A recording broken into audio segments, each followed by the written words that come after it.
to damn chest wanting to claw my own brain out with a shovel has, and it has been a while since I've spoken to you guys on camera, so I thought that now I'm feeling a little bit better. I managed to drag myself into the shower, and I thought if I can do that, I can drag myself in front of the camera as well. So I thought this would be a good opportunity to ask you guys on Twitter.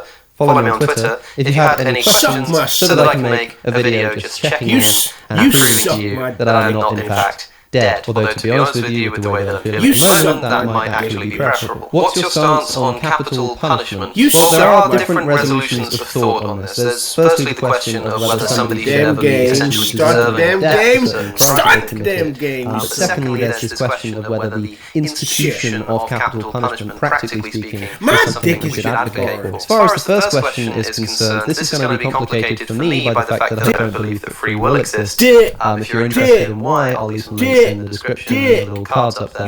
But yeah, I don't believe that free will exists. So I think that the idea of retribution, as traditionally thought of, isn't really going to work in this instance. So a lot of the advocacy for capital punishment takes the form of saying something like, you know, these people deserve it, right? By committing horrible crimes like rape and murder, they essentially forfeit their right to life, and they deserve to be killed for what they've done. And I can understand this sentiment. I mean, after all, by putting someone in prison, they're spending taxpayers' money, essentially allowing this person to continue living until they die of natural causes many, many years from now. And why should we be paying for the sustenance of someone like that who's committed such a horrible crime when we could just kill them and save us all a lot of money and time? Well, firstly, I'm not entirely thrilled about giving the state the legitimacy to kill people as it sees fit. I mean, who's going to determine which crimes are those that are deserving of capital punishment? But perhaps more troublingly is the way that capital punishment can be used as a kind of political tool, such as in the example of Ricky Ray Rector. Ricky Ray Rector was executed in the early 90s by the state of Arkansas for the murder of a police officer, but the case is quite a controversial one because Rector actually attempted suicide. He tried to shoot himself and essentially gave himself a lobotomy in the process, obviously completely destroying his cognitive capacities. When he received his last meal, he'd requested pecan pie as a dessert. He left that dessert on the side, telling the officers who were taking him to the execution chamber that he was saving it for later. This story is obviously tragic enough already, but what makes it only worse is that many have thought, including people like Christopher Hitchens, that the reason this execution took place when it did was because it happened to coincide with the 1992 presidential election, and Bill Clinton personally made a point of going to Arkansas to oversee the execution of Ricky Ray Rector, presumably to score some points in his home state. Okay, so that's one thing, but I think the most primary concern that I have with capital punishment are cases of miscarriages of justice. Okay, at least in the case of life imprisonment, there's at least some chance that if someone has been wrongfully imprisoned, some kind of amends can be made. They can at least be freed, perhaps given some money, something like that. Whereas obviously, if you take someone's life, there's no coming back from that. Right, and a person's life is the greatest thing, it's the most that you can take from them. And so in an ideal, quote-unquote, world, where we could know for a fact who was guilty and who was innocent, maybe there'd be a more concrete discussion to be had about the ethics of capital punishment. But as far as I'm concerned, until we have what I think is the unavoidable prospect of innocent people sometimes being charged for crimes they didn't commit, the idea of anybody being put to death as a result of such an instance is too horrific to even spend any time thinking about. And I think that alone should give us reason to reject the institution, the political institution of capital punishment, even if we think that in principle it can be justified. As an atheist, do you still fear hell? I'm guessing not.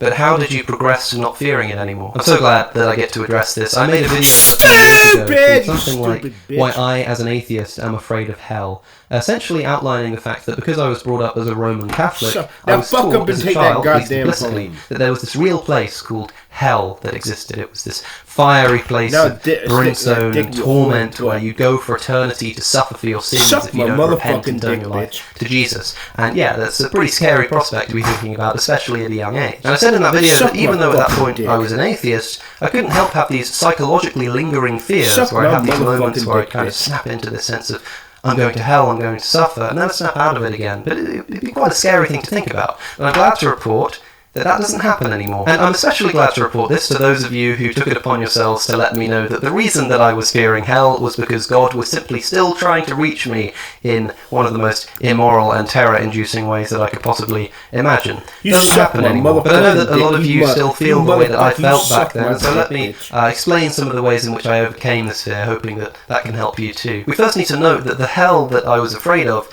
is a specific kind of hell. It's the hell of tradition and Catholicism. It's what the philosopher Jonathan Kvanvig has surmised into 4 theses. Okay, I've just pulled them up here so that I don't miss any out. But Kvanvig says that the traditional concept of hell has 4 theses. First, the existence theses. That is to say, hell exists. It's a real place. It's not some kind of metaphor or some state of non-existence. Second, anti-universalism. That is, hell isn't empty, right? You could say that there is this place called hell, but then no one actually ends up going there. That's not part of the traditional doctrine. There are actually people in hell. 3, the no escape thesis. Once you're in hell, you can't leave hell. There's no possibility for your escape, and consequently, this means that hell is eternal. And 4th is the thesis of retribution.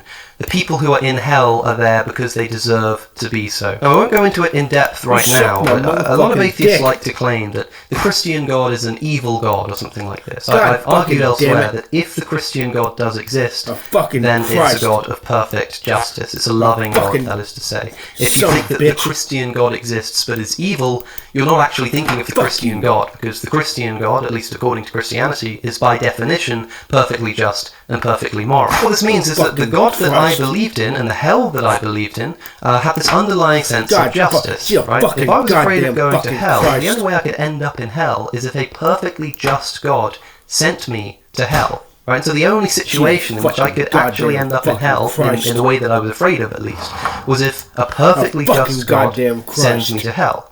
But it follows from that if he did, I would actually deserve to be in hell. Now, there are a few things that we can take from this. None of Kvanvig's theses imply that this hell needs to be a place of severe suffering, right? But that's the hell that I was afraid of, so we'll add that onto the pile. We could say something like, well, this idea of hell that we have, of suffering and torment that lasts for eternity, surely nobody can ever be justly sent there. I mean, a lot of people think that you can't have an infinite punishment for a finite crime. I think that there are ways to argue around that point, but at the very least it seems plausible that a hell as bad as the one that I was afraid of is not one that anybody could be justly sent to. But if that's the case, bearing in mind that I was afraid of the Christian God sending me to hell, the only way that the Christian God can send me to hell is if he does so justly. But if no one can justly be sent to the hell that I was afraid of, then clearly I shouldn't be afraid of being sent to that hell, because there's no way that I could be sent to it, if that makes sense. But even if we just accept that it is justifiable to send some people to hell, then there's this weird sense of consolation from the fact that, by definition, this would be just.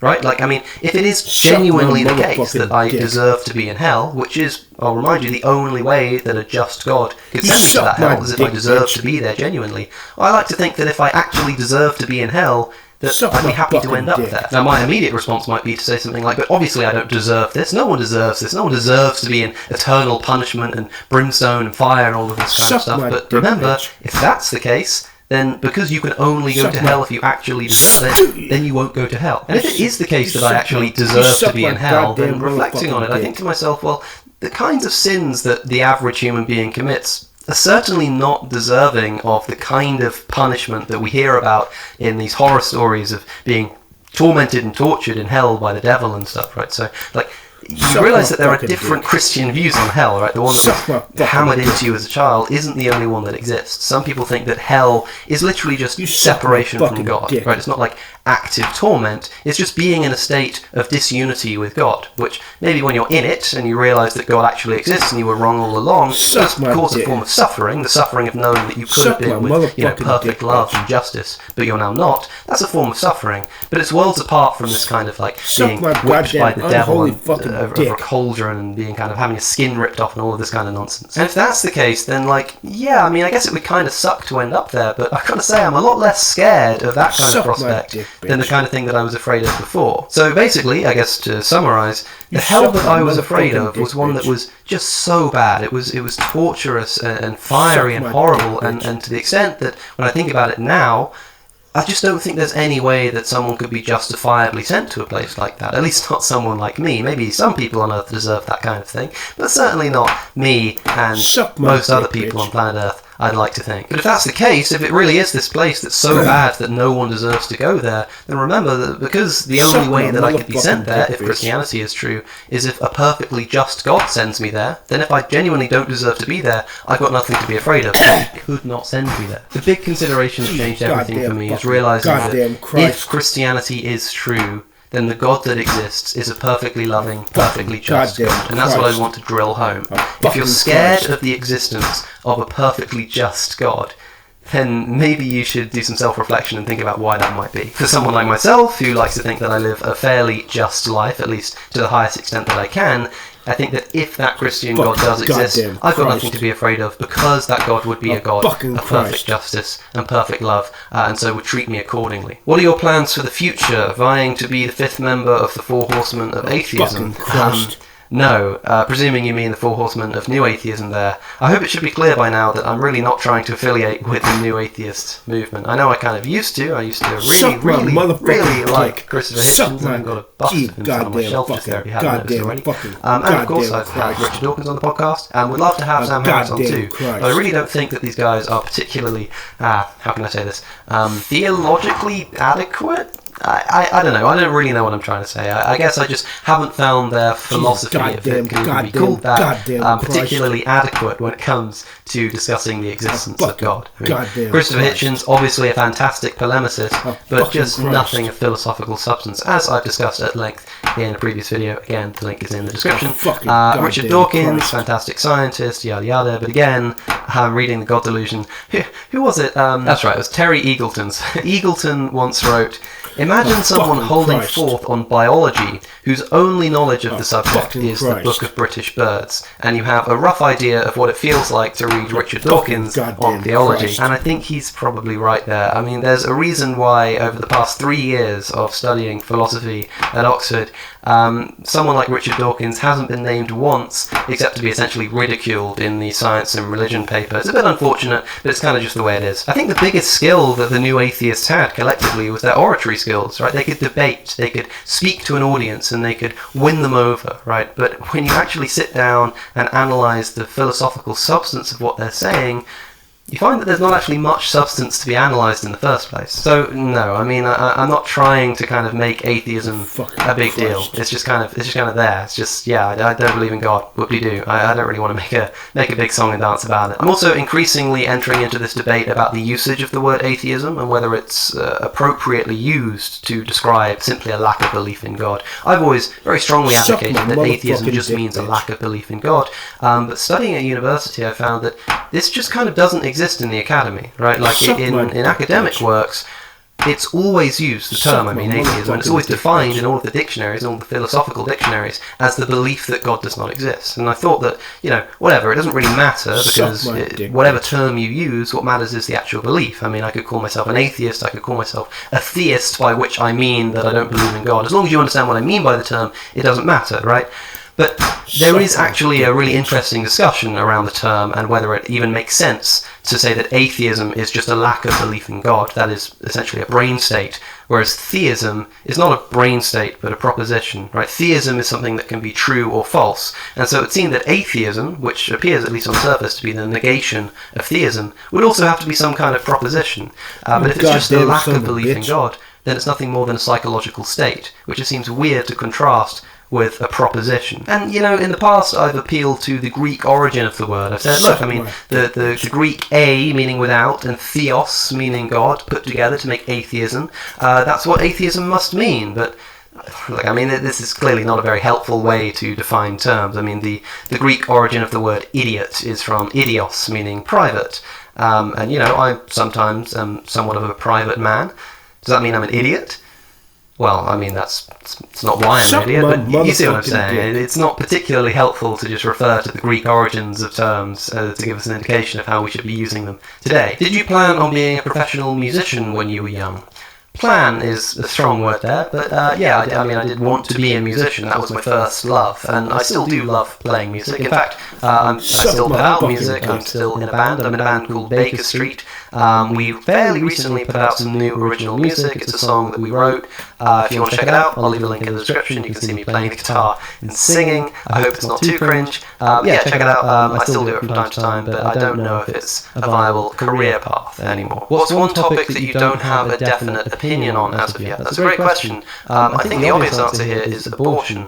Although, there are obviously individual, specific circumstances in which it's fairly obvious that an abortion would be moral or immoral. When someone asks did you embed it in the game? Question, what do you know what that means? I gotta report your goddamn black ass. I don't know if I have a precise underlying principle that I can confidently say this is the position on abortion that I have, in a way that I might be able to do with something like animal rights. I mean, there are so many different things to consider, and of course it goes without saying that because I'll never be in a position to actually experience going through an abortion, it makes it all the harder to place the argument psychologically speaking. So it's very difficult philosophical terrain to navigate, but I'm hoping to clear it up soon. I'm hoping to do a lot more reading, a lot more study, have a lot more conversations. So yeah, watch this space, and we'll try and settle my mind on that at some point. Anyway, I probably would have liked to answer a few more of your questions, but Suck my fucking dick. Suck my fucking dick, you motherfucker. Welcome back to the Casey Malone Show, a podcast for free thinkers. Today I want to talk about a recent debate-style video I was featured in on someone else's channel. Now, I've talked before about how I'm very wary of debate-style content and participating in the absolute vitriol of online discourse, especially when I know that arguing with the religious right can just be like treading water and not really moving any productive conversation forward. But this particular conversation was productive because I actually got a Christian to agree with me, an atheist, that it doesn't matter what someone believes because everyone's personal story is equally valid in the end. Seems reasonable enough to me, but apparently, as we'll see, it was not that simple. For context, I was asked a couple of months ago to appear on the Dr. Dash Show as one of 25 atheist women to participate in dialogue with 25 Christian women in a segment of the show called The Bridge. Now, this segment was presented to me with the goal of highlighting differences and common ground between Christian and atheist perspectives while fostering empathy, understanding, and thought-provoking conversation.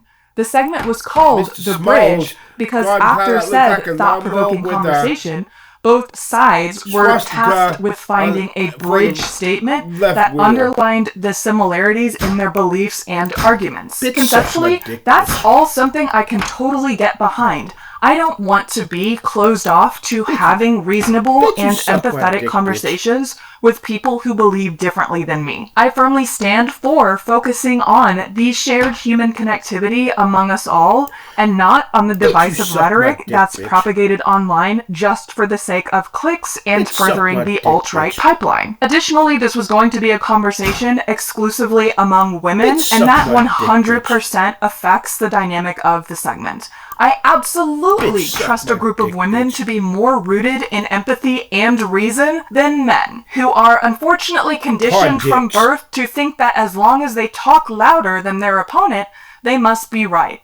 I'm not blaming all men for being terrible at debate, it's just what most men were taught, and I knew that walking into a room only of women was just going to be a different vibe than like a Jubilee video. So I was generally optimistic when I agreed to participate and flew myself out to Los Angeles for that purpose.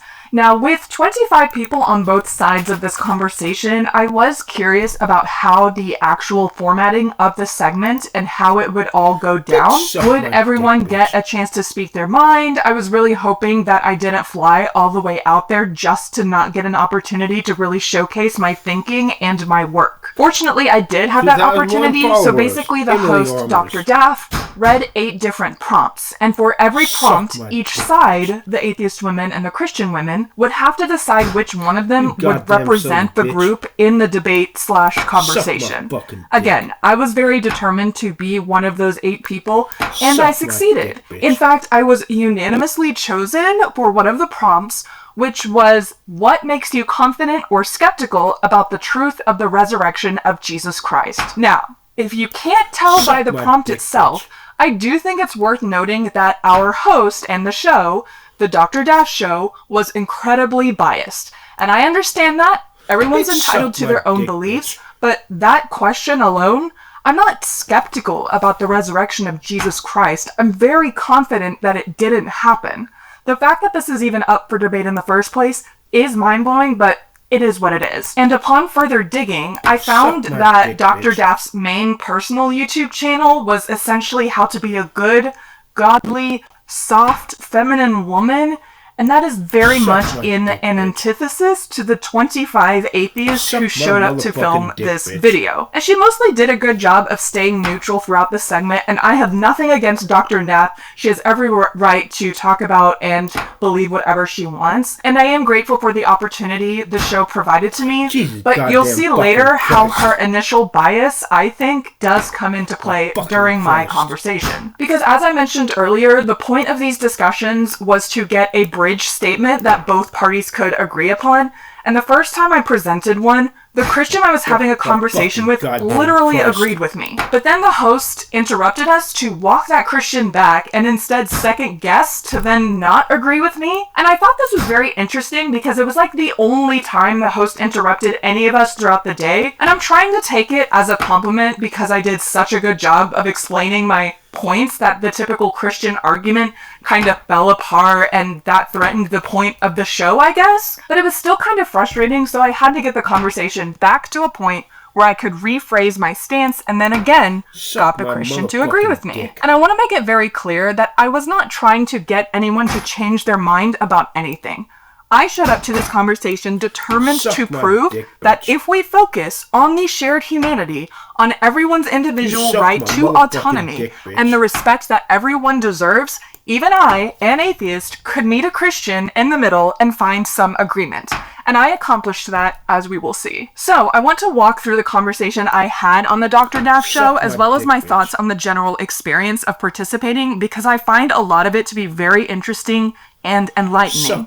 Obviously, I'm not going to play the full clip for copyright purposes, but I will link it below and instead just read off the transcript for important points that I want to touch on. Starting off strong, I think I was like the 4th or 5th prompt of the entire day, so there had been multiple discussions between Christians and atheists before my prompt about the resurrection came around, but I was the first person on either side that entire day, and I'm both proud and kind of disappointed in this. I was the first person to offer a handshake and introduce myself, which I consider to just be like a basis of respect and etiquette. And so I shook the person's hand. Her name was Robin.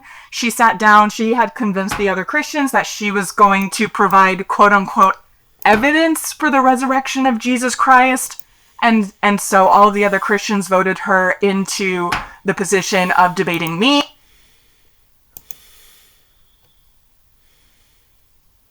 You suck my goddamn motherfucking dick, bitch. Suck my dick, bitch. It's a strange thing, really, how much of human life is shaped by something no one's ever seen, heard, or touched.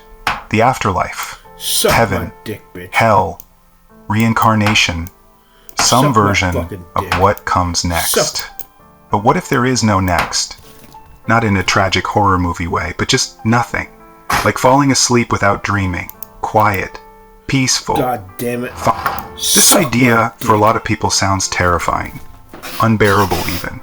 And it's easy to understand why. Most of us are raised to believe that death isn't the end, that there's a continuation, a reward, a reunion, maybe even a second chance. You suck my So the thought of it all just stopping, that can feel like being thrown into freefall. But maybe it's not as bleak as it sounds. Yeah, it is. Let's start with this. If there is no afterlife, then this life, the one you're living right now, is the only shot you get. That's not depressing. That's clarifying. Because it means the stakes are real. Every moment matters. Every relationship, every decision, every joy, every regret. They're all part of the one story you get to write. When you remove the idea of eternity, you start seeing the beauty in limit. You suck my motherfucking dick. I wouldn't deny or even object to the notion that the sorts of things that you're describing as religiosity are important to humans and may in fact be beneficial. My objection is to whether or not there's actually a truth behind that, an actual God thing. If it turns out, I used to irritate some atheists because I would say I can prove to you that prayer works and I can demonstrate it right now. Because if you're in a cave-in and you pray, you are more likely to be rescued. Not because there's some God listening to answer that, but because prayer has a calming effect on you, which extends the amount of time that you can be trapped, which extends the likelihood that you can be rescued. Hey everyone, welcome back to the channel. Today, we're tackling a big one. Do you really need God to be a good person? Spoiler alert, the data might surprise you. Science, history, and real-world communities all have something to say. So let's dive in and watch this clip. It's interesting, we've gone to this area of what is the value of religion, Christianity specifically, I suppose, in your case, Glenn. I mean, are you saying that the science seems to suggest that actually there's something about doing the things of religion, whether it be the community aspect, but also, I suppose, the ritual, the belief, the prayer, that is in some way we're kind of made for, in some way, psychologically, that is our natural state, whereas you don't think that's the case with someone who adopts an atheist perspective on the world? I think you can go there and you can make the argument that this seems to fit the human person better, therefore it might be more likely to be true. You could go there, but before you even go there, I think it's important that this difference between intrinsic religiosity and extrinsic religiosity is kind of... Just explain what those two terms are. So intrinsic religiosity is you don't treat religion like a means to an end. So your wife goes to church, and so you go to church too, just to keep her happy. That would be extrinsic religiosity. Okay. Or you like the community, or the pastor's not such a bad guy, and you guys go bowling on a Friday, and that's fine. That would be extrinsic religiosity. But the key question that would identify you as intrinsically religious would be, this is the most important thing to my life, or this is what helps me frame the rest of my decisions, or that kind of thing. And it's that seems to make the difference. So not just that you have community, that you seem to be oriented towards something that is higher, something that is transcendent. That seems to give that added effect. And I wouldn't even dispute that.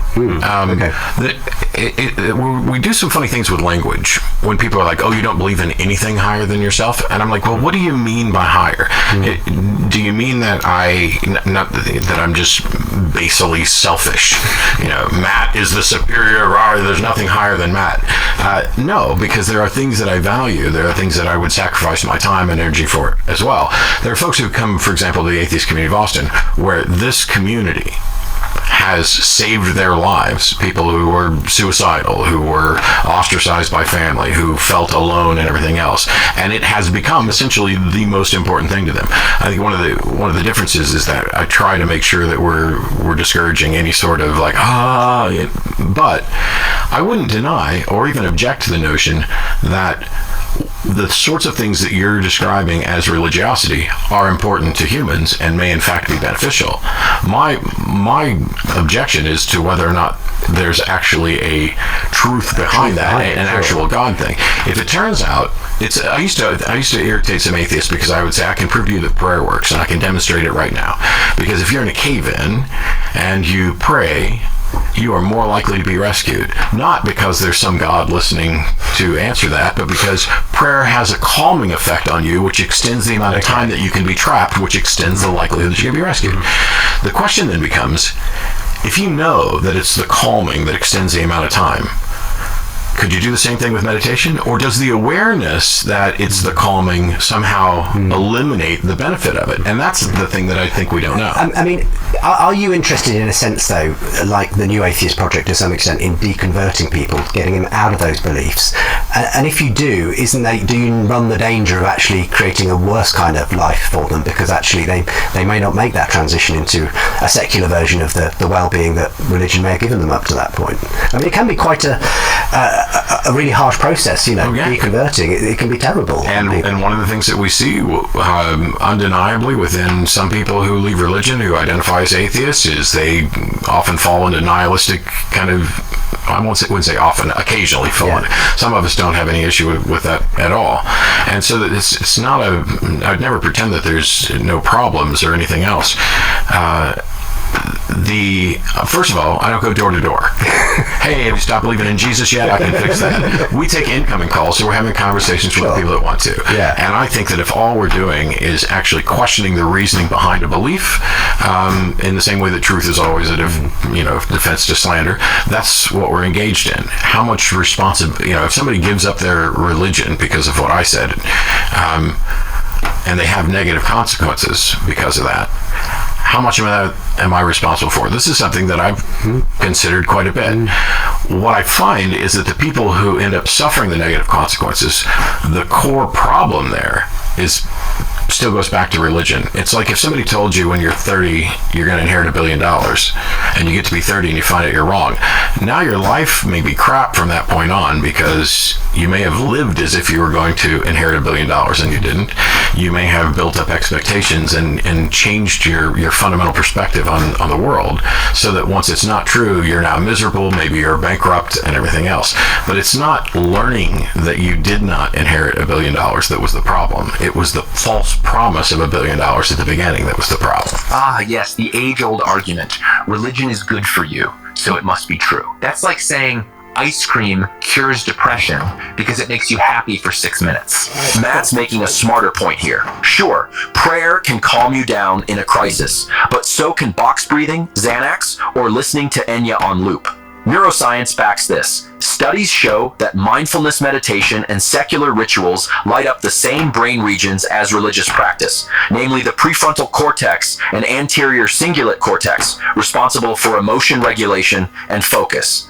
See, Davidson and Goleman, altered traits. As for community saving lives, yes it does. Yeah. But it doesn't require a belief in magic. The atheist community of Austin literally helps suicidal people through support, not sacraments. You know what else helps? Group therapy, volleyball leagues, Reddit, on a good day. So when religious folks say, but faith makes people feel better, the question isn't does it help, it's why. If you tell people a cosmic sky father loves them and has a plan, sure, that's comforting. But so is thinking your dog went to a farm upstate. Mm-hmm. The comfort doesn't prove the farm exists. Mm-hmm. Yeah. I mean, I guess from your perspective as well as a Christian, Glenn, you don't want people to be Christians just because of the benefits it brings in terms of, the community and the lifestyle and the psychological well-being. So you're interested in truth as well. Absolutely. Yeah. What if we found the happiest way to be was just to be high on heroin all the time?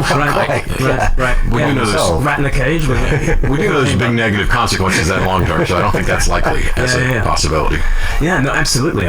I think it needs to be existentially grounded. I think it needs to be true in order to live out that life. Because, life is a wager. I am constantly, I don't mean this in the religious sense at all. Life is an act of faith. I step out into the world not knowing what's going to hit me.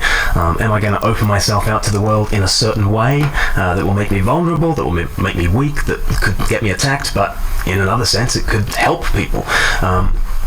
All of life is a venture of faith, and if it's not true, then I'm a fool, and I think Christianity is a venture to be in Jesus and with Jesus, extending my arms out to the world the same way that he was in sacrificial love. If God is not on the other side of that, raising me up again, which is the Easter story, cross and resurrection, then I am to be pitied more than all men, which is what the Apostle Paul said in 1 Corinthians 15. So I absolutely believe that we have common cause on this one. It must be true, but if it is true, I think that is what explains its workability. God damn it! There are some people I've done debates online with people who are very much atheists in the mold of Jonathan Haidt and David Sloan Wilson, and who see the usefulness of religion. Right. It's metaphorically true, so which is true enough. And really, the debates we seem to have had, they seem to have been saying, well, to live this way, i.e. in this moral way, works, therefore it's true. And I kept on saying, well, no, I think it's true, and therefore it works. Right. And I think that's where I come to with that brand of atheist. I do think you need to ground it in what is actually true about the world. But I think an inference to the best explanation for why it is that religion actually does work in the world is that it is true. I mean, Matt says that you need to give secular humanism a chance. It hasn't had a long time to actually get going and create community, and potentially you will see all the same benefits accrue to someone who simply says, well, that's my way of finding meaning in the world. I don't have to have it. I don't know if I'd say. Oh, maybe you wouldn't. Well, I come pretty close. Okay. So one of the things is when Jordan Peterson and I sat down, I pointed out that there's never been a secular humanist government, and he tried to say that the Soviet Union was, and he just doesn't understand what secular human is. That wasn't secular humanism. That was basically state-enforced atheism, and was very much anti-religion. And so if we're going to use the language, we can certainly separate the types of things that we would put in a bucket as religiosity. Maybe it's a sense of awe. Atheists can have a sense of awe. Maybe it's the notion that there's something that may be greater than the self that you might want to consider yourself with. I think so. I think there are concepts, truth and freedom. I think that, the society that I benefit, that I'm also a part of, needs to be considered. You can't be myopic when you're looking at something like well-being and just say, well, this benefits me. Who cares what it does to anybody else? Because we're intertwined. But there were a couple, to kind of go back to something that Glenn mentioned, I would agree that if there were a God, we'll stick with the Christian God so that we don't have to drag everybody else into it today, but if there were a God, that would be a sufficient explanation for why some of these devout religious tendencies seem to be beneficial to the practitioner. In the same way that if there were a God, that would explain some of the things that creationists point to with regard to design. My concerns on these are separate. Yes, of course, that would be sufficient. But is it actually true? Because we've done this over and over again, where we make an inference to an explanation based on whatever limited knowledge and information we have right now, and then we find out later we got it wrong. And every time we found out later that we got it wrong, it was scientific exploration and discovery that found out it was wrong, and at no point have we ever found out we were wrong about a God. So now we're weighing truth against being happy and high on heroin. Classic debate structure. Glenn's making a heartfelt point. Basically, if Christianity isn't true, he's wasting his life. And yeah, if I spent decades living like a character in a divine drama only to find out I was an unpaid extra, I'd be annoyed too. But that's not really an argument for truth. That's just doubling down on the sunk cost fallacy. Matt, meanwhile, makes the much needed distinction. Yes, religion can feel good. Yes, it can build community. But so can a TED Talk, a Dungeons & Dragons campaign, or a well-run subreddit. And no one's claiming the Dungeon Master is literally omnipotent. Let's talk data. Countries with higher rates of secularism, like Sweden, Norway, the Netherlands, score higher on nearly every quality of life metric. Healthcare, education, life expectancy, even happiness. See? World Happiness Report, OECD data. Weirdly, they manage this without weekly communion or fear of hellfire. As for Glenn's inference to the best explanation theory, sure, if religion works, maybe it's because it's true. But historically, things that worked often turned out to be total nonsense. Bloodletting worked for centuries too, until someone discovered germs. If we'd stopped at "it works, so it must be right," we'd still be drilling holes in people's heads to release demons, and the whole "there's never been a secular humanist government" claim, right, because we just started figuring this out. It's like judging a 10-year-old startup against a 2,000-year-old multinational corporation with tax exemption. Give it a minute. What do you make of that? Is secular humanism new? In one sense, yes, quite new. In another sense, I think it's a repackaging of Christianity. Right. I do think Nietzsche's critique holds that secular humanism tends to be Christianity where God is swapped out for the good. But to the extent that's true, couldn't we just say that Christianity is the Hammurabic code swapped out or upgraded or changed, or that all of this is derivative? At some point, we're talking about human beings and how they choose to try to answer the questions and live lives cooperatively. Whether you're going back to animism and tribal struggle, then this becomes a more codified sort of language, and when people aren't paying attention to it and the village elder is no longer a sufficient authority, we appeal to one outside of there. I mean, this would also be a sufficient explanation for the history of religion. So to say that secular humanism is a newly packaged, light, modified version of Christianity really isn't relevant if Christianity is a modified version of other things that all tie back to the human being. Which is a big if, and I don't think it is at all. I think what you get when you look at human civilizations, what you get when you look at the Hammurabi Code, or when you look at the Enuma Elish, when you look at any number of the ancient Near Eastern texts, when you look at any number of Greco-Roman understanding of the world, or Persian understanding of the world, or Muslim understanding of the world, it is basically that in the realm of the flesh, in the realm of biological reality, it is survival of the fittest, and therefore sacrifice of the weakest. And I think what you get absolutely uniquely in Christianity is the reverse of that. You have in Christ the fittest who is sacrificed for the survival of the weakest.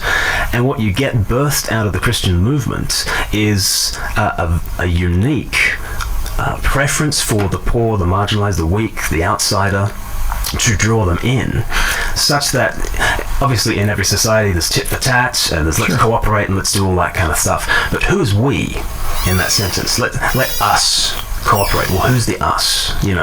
It could be just you and me and not Justin, or it could be just me and Justin and not you, right? Who are the people on planet Earth who are actually saying it's actually all of us, even our enemies, are those who we include in the circle of humanity, and who we grant equal human dignity to, and who we say they must never be marginalized, no matter how weak they are, no matter how ineffectual they are, no matter how maladapted to survival they are ours, and we will grant them a universal human dignity. That's a thoroughly Christian idea, and it's not, it's obviously it's found on the first page of the Bible, so it's there in Judaism, but it is a uniquely Christian idea that I think secular humanism has taken on. But I don't think you derive that secular humanism anywhere else but in Christianity. And Judaism. Let's call it the Judeo-Christian worldview. Sure. Let's credit the Abrahamic God with everything. And when I look at it, my issue is, if there is an Abrahamic God, okay, that's an important question, which I guess we're going to somewhat sideline, because at the end of the day, this notion that human beings who care about human beings are not going to come up with multiple different ways of structuring a society, and that some of those, which may be consistent with your view and understanding of Christianity, which I would argue is perhaps different than some other people's view and understanding of Christianity. I don't think that's particularly contentious at this point. Doesn't mean that this is Christianity light and modified and updated, or that it's all derived from Christianity as the original source, because that presumes that there's something other than human beings that are the original source for those ideas. The fact that they became popular within Christianity, that you have somebody talking about blessed are the meek, did that ultimately lead some people to the United Nations Universal Code of Human Ethics type stuff and secular humanism? Sure. Because we're all together on a planet and these ideas get passed around. And my take on it has always been, take the best ideas wherever you find them and get rid of the rest. And so from the Bible, I can pull out some really good ideas and I can get rid of its support for slavery or genocide or misogyny or any of those things. I don't have to hang on to the baggage or claim that I'm doing it because there's in a sense, though, you're getting rid of everything, including God, obviously, in the process of doing that. And it is your argument, Glenn, that there's a danger in doing that. You can't simply have the ethics without some of the supporting foundations, presumably, that you think are... Which is Nietzsche's critique as well. Yeah, absolutely. That you get rid of the God of Christianity, and you must get rid of the ethics of Christianity as well, because it is founded on the God who took flesh, who became the weak one, in order to rise up again and bring us weak ones into his family. And he uniquely gives to the entire human race a dignity, which you can kind of secularize that term and call it the Universal Declaration of Human Rights. That's basically the Imago Dei. That's basically the image of God from Genesis chapter 1. So wait, on one hand, you seem to be saying you can't remove God and still maintain these things. Yet you're claiming that secular humanism has done exactly that. Secularism has done exactly that, or hasn't done exactly that? Has done exactly that. That when I advocate for secular humanist principles, when I do that I'm basically taking the principles that you see in Christianity and just removing God from it. Mm-hmm. So clearly you can do that. You can do that, but on what grounds now is every human being in the image of God, or now in this new updated term, is every human being now included in the Universal Declaration of Human Rights? Yeah, this is the thing that I keep running up against is I have yet to find anybody presenting an objection to secular morality that is in any way solved by appealing to a religious one.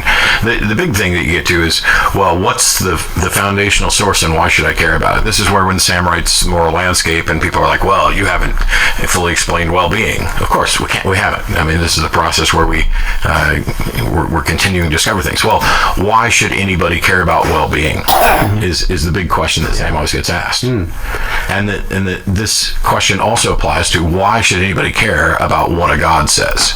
And this is one of the things where whether or not there's a God, I don't necessarily see any evidence when I look at Christianity in particular, at least the way I understood it when I was a Christian, that there's a God who has human interests at heart. It's humans who have human interests at heart. So not only would secular humanism stand with regard to Occam's razor, but the thing that we're appealing to is the very thing that we're seeking to do, which is we care about us. Why do we care about us? We care about us because we're us. Now, when you add in the God of Christianity, you get the notion that no, God's got a plan. You are a part of that plan. And okay, he loves you and he's making a place to either torture you or rescue you too. And he can serve as a foundation that we can point to so that we don't have to point to ourselves. But nowhere in there is there any sort of guarantee that there either is a God, or B, that God has the actual best interest of humans at heart. It's just an appeal that God understands these things better than we do. And so when it seems like God doesn't have the best interests of humans at heart, that's just our failure to understand it, which is really fallacious reasoning. So secular humanism is just Christianity light? That's like saying science is just alchemy with better branding. Cute theory, but no. Matt's right. Morality didn't begin with Christianity. Hammurabi's code was laying down justice over 1,000 years before Jesus. Confucius was talking about mutual respect and human dignity centuries earlier. Compassion isn't exclusive to any one religion. It's a human trait. And if Christianity gets credit for secular values, then it needs to return the favor to the cultures it borrowed from. Now, about that claim that you need God for ethics, explain why the most secular countries, Norway, Sweden, Finland, also happen to be the most peaceful, free, and healthy. Meanwhile, the most religious nations struggle with war, inequality, and oppression. Source: UN Human Development Index, Pew Research. If God's the source of morality, why does removing him make life better? And no, God said so isn't a moral foundation. It's a power move. Secular ethics is based on reason, well-being, and empathy, not fear of divine punishment. So here's the question. Do we really need religion to be decent? Or can we finally admit we're doing just fine, maybe even better without it? Drop your thoughts in the comments, hit like if you're into facts over faith, and subscribe if you're ready for more sharp takes.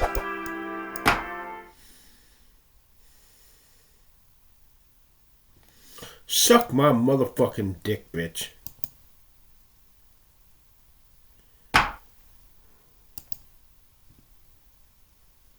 From getting exposed as a creep towards minors, to getting laughed off the internet for having the worst apology video.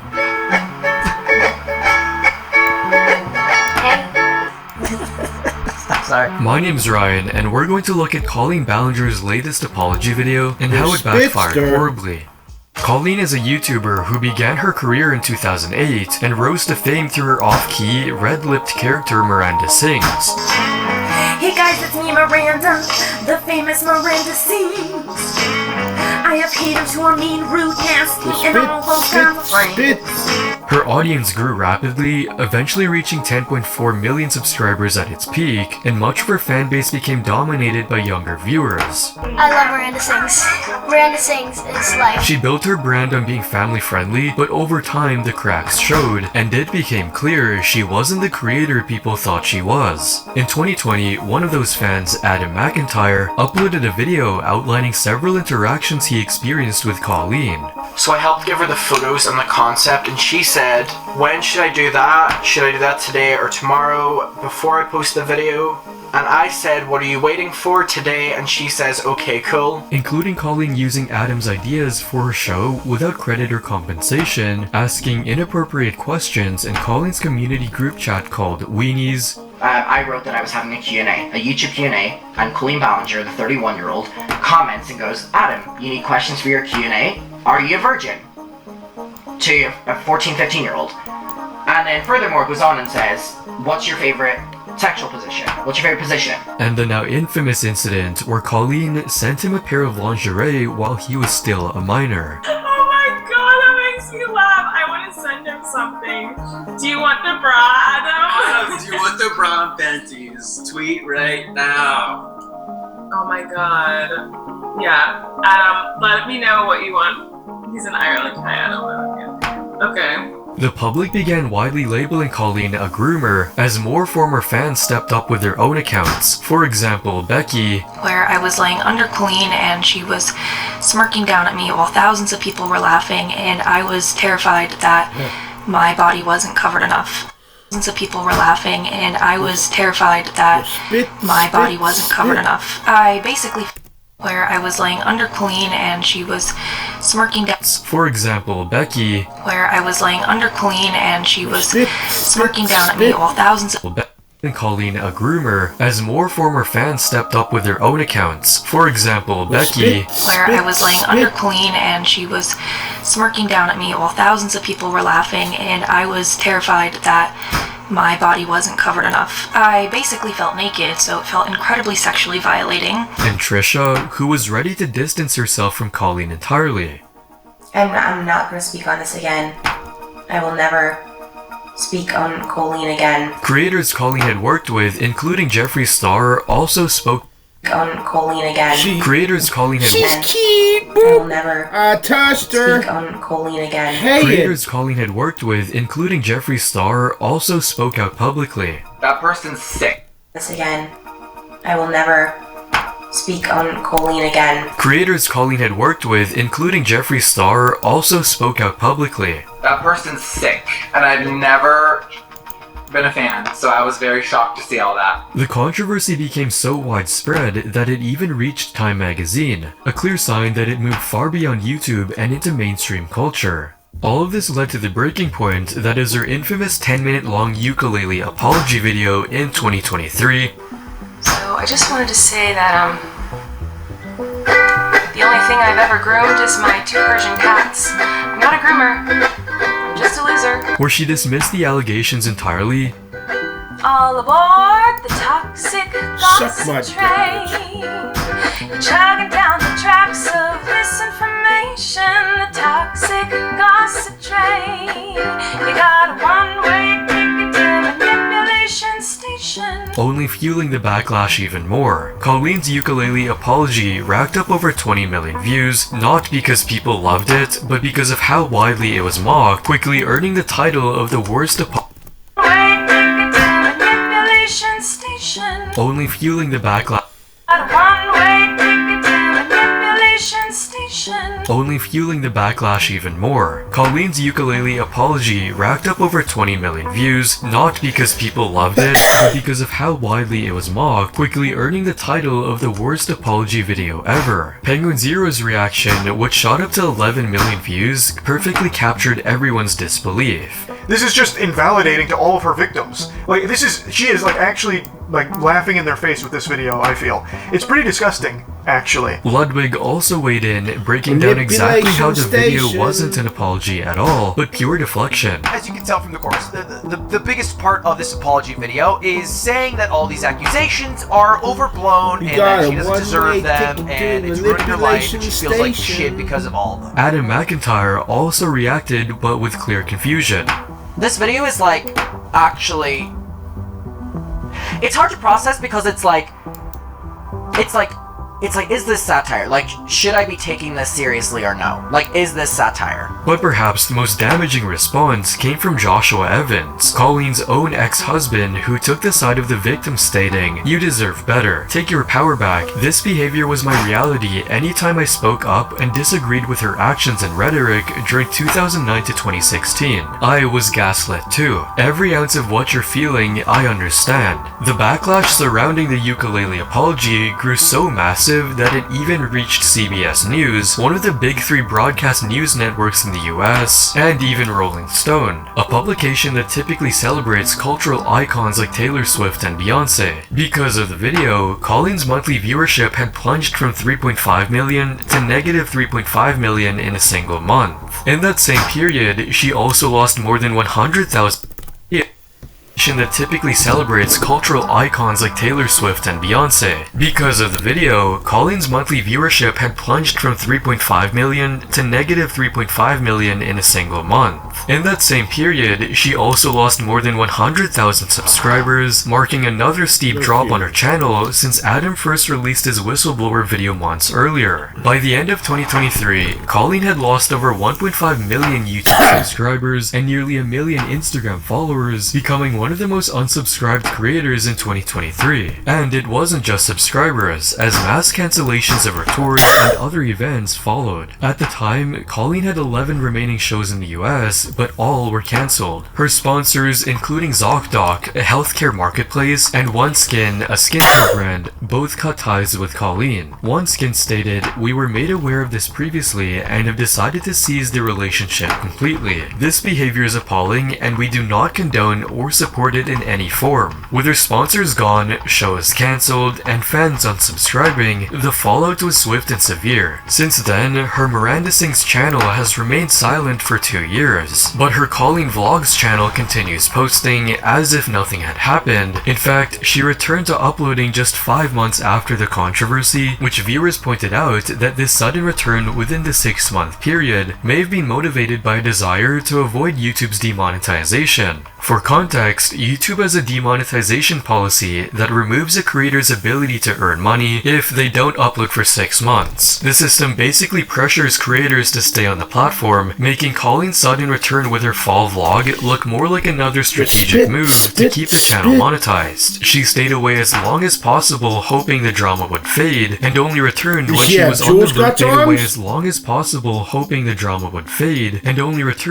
was on the verge of being demonetized to protect her main source of income. And in this very fall vlog, she apologized again, this time without a ukulele. I am so sorry.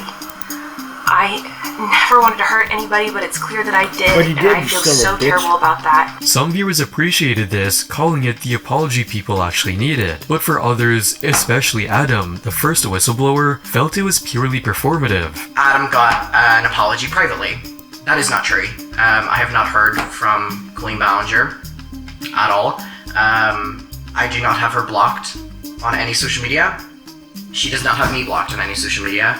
My emails are public. Everything is public. I have not heard anything.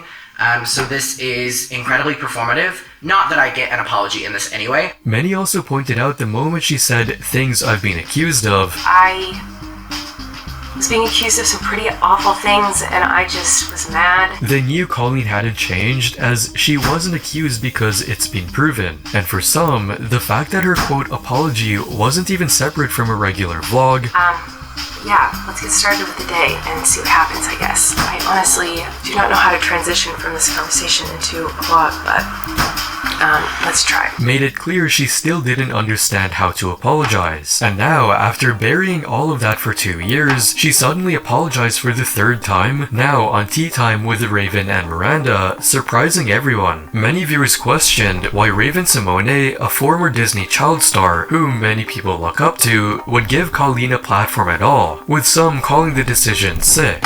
Just 12 minutes into the podcast, Colleen rolled out her first excuse. Her audience wasn't supposed to be kids, and that Netflix was to blame. Even when I did my Netflix show, that was a discussion that we had constantly, because they were like, you know, they were noticing, because they came to a couple of my live shows, the people involved, and they were like, oh, there's a lot of teens here. So let's put this on the kids app. And I was like, whoa, this is not a kids show. Like, I do not want this on the kids app. That would be inappropriate. Like, this is 100% not for children. And it was like but they really wanted it there because they saw a younger audience. But a simple scroll through her old videos shows that kids had already been a major part of her content long before Netflix entered the picture in 2017. In fact, one of her earliest videos featuring children even frames her content as being for kids. Early viewers praised her for putting an inspiration into those children, comments that, in hindsight, aged poorly. She also invited young influencers and even regular kids onto her channel, making her claim that the show was never meant for kids fall apart almost immediately. They were like, we want the younger audience to be able to see this. And I was like, that's fine, but like, they need their parents' approval because this is not a kid show. And this isn't a kid character. So I never set out for it to be for kids. Even Adam reacted with absolute cringe. And despite knowing she had a very large young audience, even earning a Nickelodeon and speaking inappropriately to them. And despite knowing she had a very large young audience, even earning a Nickelodeon Teen Choice Award in 2015, Colleen continued leaning into a kid-friendly persona while still posting mature, innuendo-filled content. She even doubled down in the podcast same following. I didn't adjust my comedy very much because I was like, well, they found me doing this, so this is what they like and this is what I like, so I'm going to keep doing the comedy they like, and I did adjust it a little bit. Because for Colleen, all she was doing was making people happy. I think it all boils down to me just really wanting to make them the people-pleasing tendency of like, I want to do this because this will make they're begging me. You wanted them to love you. I wanted them to love me. And this meant going to extreme lengths, like being unusually active in group chats with her fans. To her, this level of access was what set her apart from other artists. The difference between me and a mainstream celebrity, at least in the beginning, was that I was attainable and, look, she'll talk to us. She'll interact with us. But that was exactly the problem. She was building parasocial relationships, which are one-sided relationships in which a person develops a strong sense of connection, intimacy, or familiarity with someone they don't know, most often celebrities or media personalities. And while she claimed she hadn't realized these bonds were forming, I didn't think about that when I was interacting with my fans, I didn't think about a power dynamic that could have been there. I didn't think about a parasocial relationship. The lack of awareness does not excuse the fact that she was an adult woman who was constantly messaging, replying, joking, and inserting herself into private conversations with fans who were minors. That was not my responsibility in that time. I was trying to be silly like them and be their friend. Yet, she lied and claimed she was rarely there, insisting the teenagers started the inappropriate conversations and that she simply jumped in. And it was rare that I was in there talking to them. I should have been thinking about that, and I should have removed myself from that chat immediately when they were joking about things that were inappropriate. I shouldn't have ever participated in those conversations.